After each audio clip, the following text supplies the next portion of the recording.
Everybody needs good neighbors with a little understanding. You can find the perfect blend. Neighbors should be there for one another. That's when good neighbors become good friends. So what do you say, Hilary? Will you help us out? Let us sell them as a pair?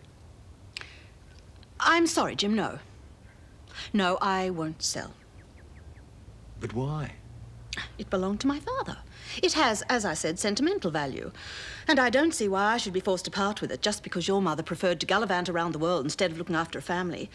It's not my fault she died a pauper and left behind a lot of debts. No one's saying it is your fault. All your responsibility. It's just that half the money these two figurines would bring would help me out of a hole. Well, I'm sorry, Jim. I can't do anything about that. And frankly, I must say I'm rather insulted. Insulted? Well, it's quite clear you only asked me here in the hope of getting it from me. Hilary, it isn't as if we're trying to take advantage of you. Jim's offering you half the money. And I thought you were coming to see Helen anyway. Well, I was. I at least have some family feeling. If you do, you'll want to help Jim. It's all right, darling. It's all right. It's up to Hilary whether she wants to sell the figurine or not. Yes, it is. Although I can't for the life of me understand you wanting to keep it. You say yourself you don't greatly like it.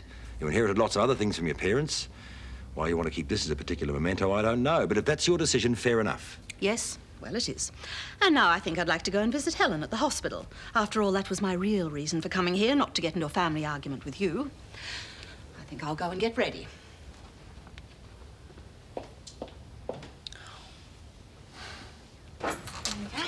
I'm looking forward to getting into that. Yeah, it sounds great. I hope Joe isn't home or else there won't be much left for us. Oh, I'm sorry I kept you so late at the office. That's okay.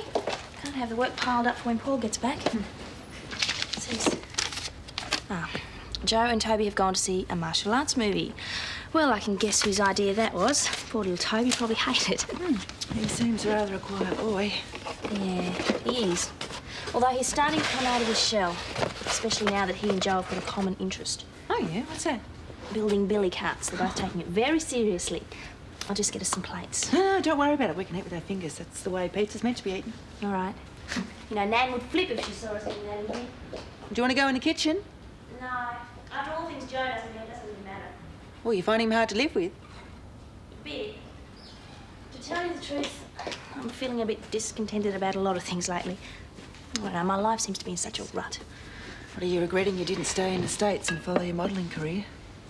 Sometimes I think I should have. Would have been very glamorous. Not many girls would give it up. I came back here because I wanted to be with Nan and my friends, but Nan's gone and so are all my friends. Oh, you could always give it another try. I mean, look, the promotion you did for Reflections, it looks great. I think Sylvie leaves me for dead.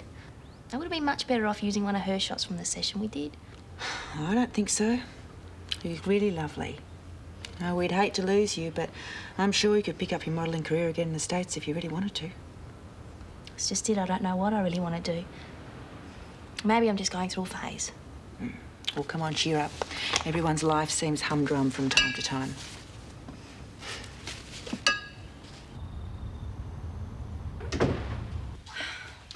Where have you been till this time, young lady? Studying with Nick. Well, I don't like you being so late on a school night, especially with that young man. I'll have a word with him about it. There's no need. It isn't his fault. Anyway, it's not even 10 o'clock yet. But I was expecting you much earlier. In future, I want to know exactly what time you're coming home. It isn't fair that I should have to account for every move I make. You'll do as you're told. Oh. If I had been firmer with Bronwyn when she was younger, we wouldn't have this problem now. And I don't want to see you going the same way. You're always really tough on Bronnie, Aunt Edie, and it's your strictness that's driven her out of the house. It isn't fair that you're going to punish me because she left. I'm not punishing you. I'm showing you concern. Now, I'm not going to argue about it. Bronwyn may think she's old enough to go her own way, but you are going to do as I tell you. I had no idea she'd look so awful, so pale and still. She's obviously not going to pull through. Oh, that's not very likely, Hilary. I mean, she could come out of the coma at any time. And how will she be then? Well, there'll obviously be problems. I mean, it was a severe stroke, but we certainly haven't given up hope yet. Well, I'm very glad I've been to see her, even if she didn't know I was there. But frankly, I must say, if I thought there was going to be so much tension in this house, I would have stayed at Lassiter's. There's no tension here, Hilary. Well, I can certainly feel it, with Jim trying to pressure me about that figurine all the time. I'm tired. I think I'll go to bed. Would you like anything? I think I'll make myself some warm milk. Otherwise, I'll never get to sleep tonight, not after seeing Helen. Would you like me to make it for you? I'm quite capable. You go off to bed. All right. Good night.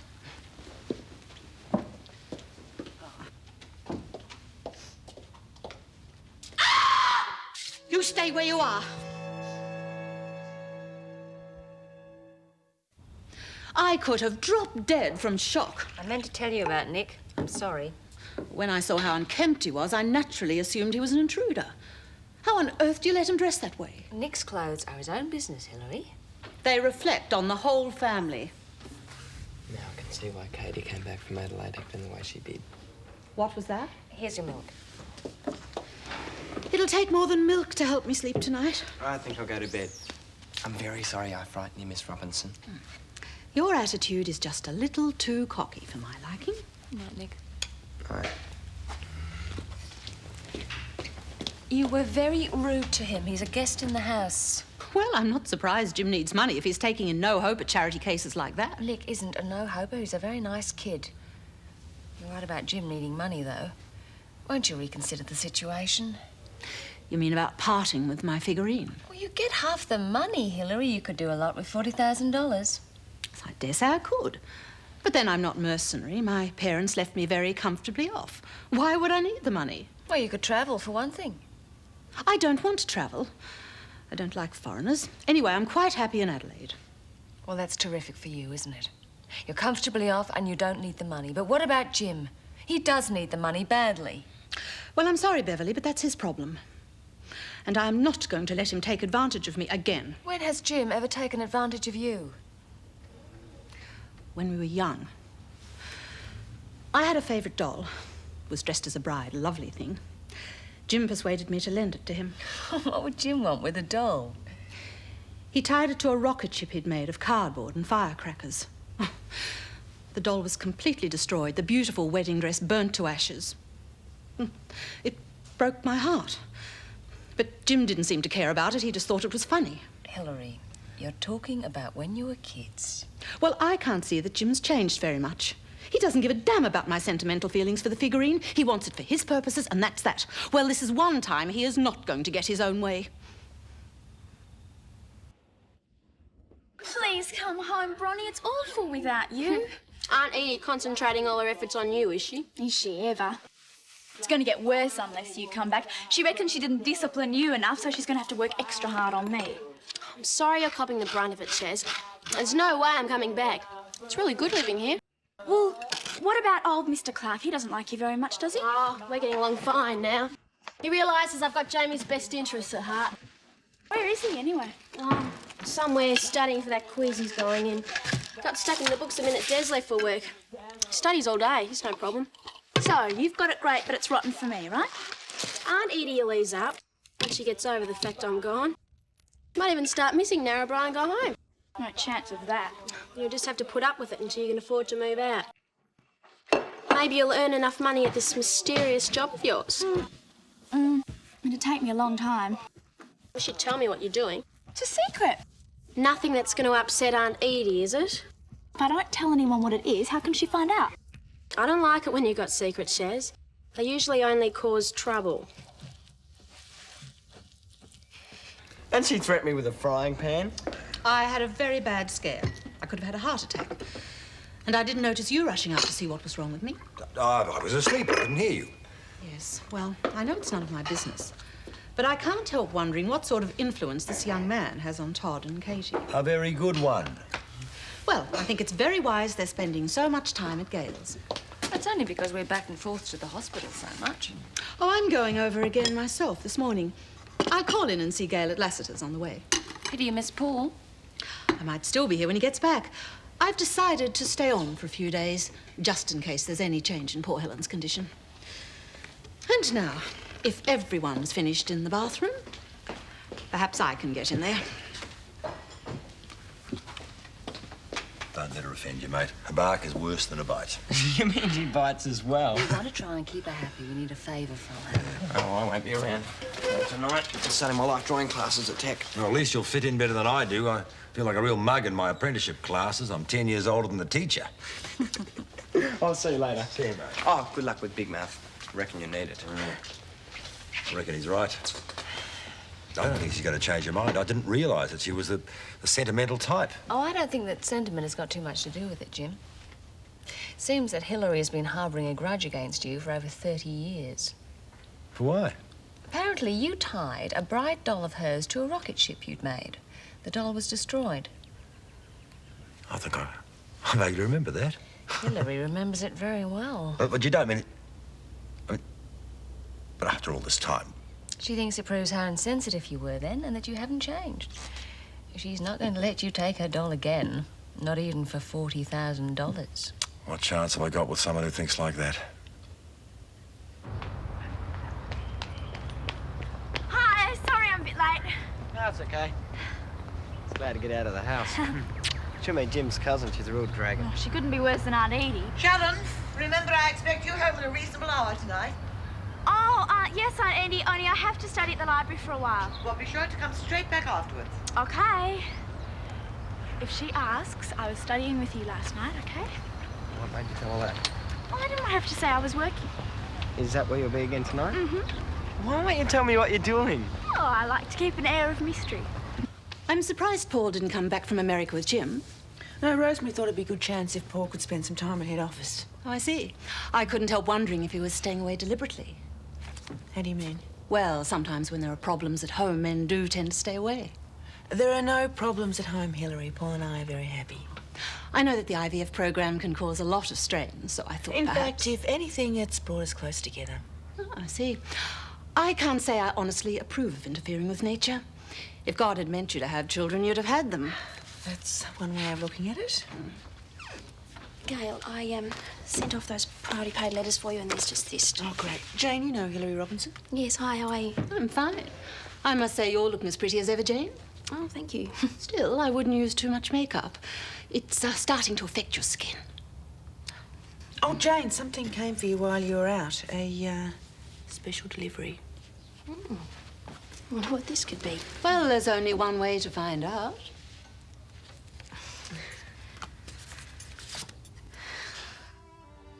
Oh, what? Gosh, they're beautiful, look. Diamonds? Well, you obviously have a rich admirer.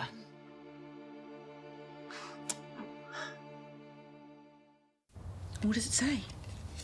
Token of our appreciation for a very successful campaign. And it's signed Mark Granger. He's his partner in a cosmetic firm, isn't he? Yeah. He was really nice to me when I was in New York. Well, you must have got along with him very well indeed. It was purely business. And so is this. Obviously, the campaign was a huge success, so the company's giving you a bonus. And who said their life was dull and boring, huh? I don't know if I should keep them. I mean, they look so expensive. They certainly do. Of course you should. They're a thank you for a job well done. The company wouldn't have given them to you if they didn't think you deserved them. So you think it's okay? I think it's terrific. Well, I must write to Mark Granger and thank him. It's a strange world when young women are given diamond earrings for just doing their job. I think I've got all my things now. Thank heavens Aunt Edie's out. Yeah, I want to be off again before she gets back. That's not your schoolwork, is it? No. I'm trying to work out how long it'll take before I can earn the bond money for a flat. I'm going to stick around here and let Aunt Edie make my life hell. Unless this secret part-time job of yours pays a lot, you'll never be able to move out. Not unless I quit school and get a regular job. You're not to quit school. No. You sound just like Aunt Edie. Thanks. But I mean it, Chaz. Your education's important. You regret it if you leave school too early. I do. You're doing all right. Sure, but I could be doing better. Could have been a vet. Why settle for second best? If you keep on with your education, you won't have to. Okay. But I don't know if I can stand it here with Aunt Edie. I mean, she's on my back all the time. She'll settle down. She's just upset because I've moved out. I thought we were going to stick together, Bronnie. I'm sorry, I didn't mean to desert you. There's no way I could give up seeing Henry. Yeah. That's why I let her think there's nothing much between me and Nick, so she won't try to interfere. I don't want anything to split us up. Being in love's wonderful, isn't it?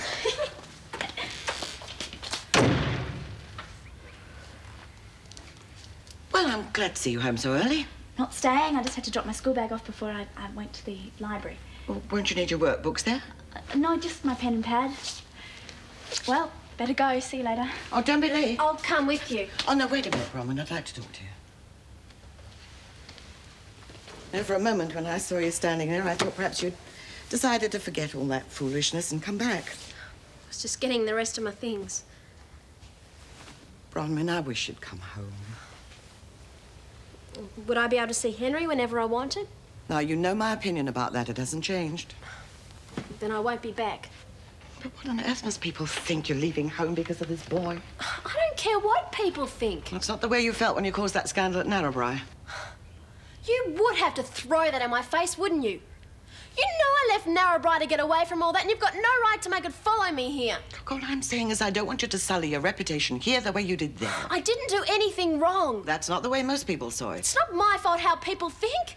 It's their own dirty little minds. Can you blame them when you give them cause to wonder? And it seems to me you're doing exactly the same thing again, moving into this boy's home. Oh, I'm not there now, am I? I'm at Des's. Well, he won't accept responsibility for you. Oh, it's not fitting, Bronwyn. Really, it's not. I'm happy there and I'm staying. At least no one there tries to run my life. I'm only trying to protect you. Can't you see that? Do you think I'd bother if I didn't care? You know, you were always the one I thought of as my good, sensible girl. I was even willing to dismiss what the gossips were saying at home. I couldn't believe it of you. But now... But now you do? Well, what do you expect the way you are with Henry Ramsay? Henry and I love each other. We're only doing what young people in love do, nothing wrong. In my day... This isn't your day, Aunt Edie, it's mine. I'm going to live it as I think I should, not anyone else. If that means we've got nothing more to do with each other, then I'm sorry, but that's it.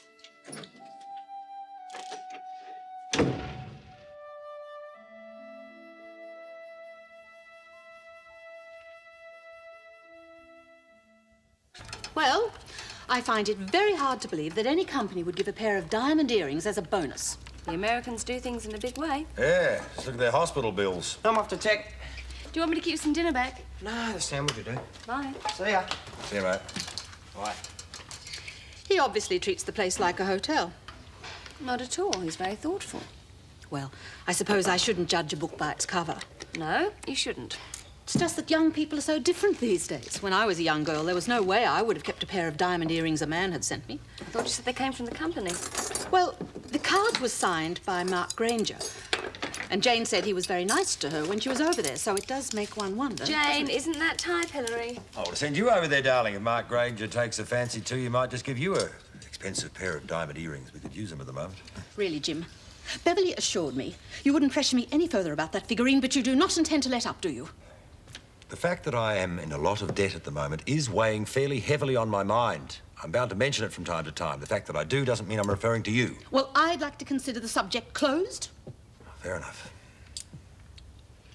But Beverly tells me that you're still feeling some antagonism towards me over an incident with your bride's doll when we were kids.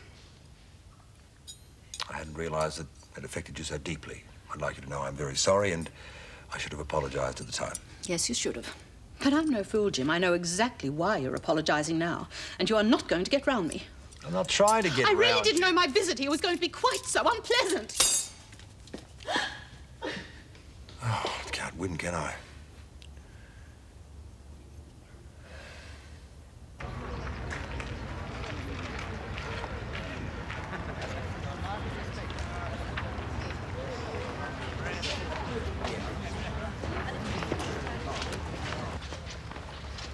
Yeah, I've been attending classes given by Mrs. Helen Daniels. Oh, yes, I know her work. You've obviously had a good grounding.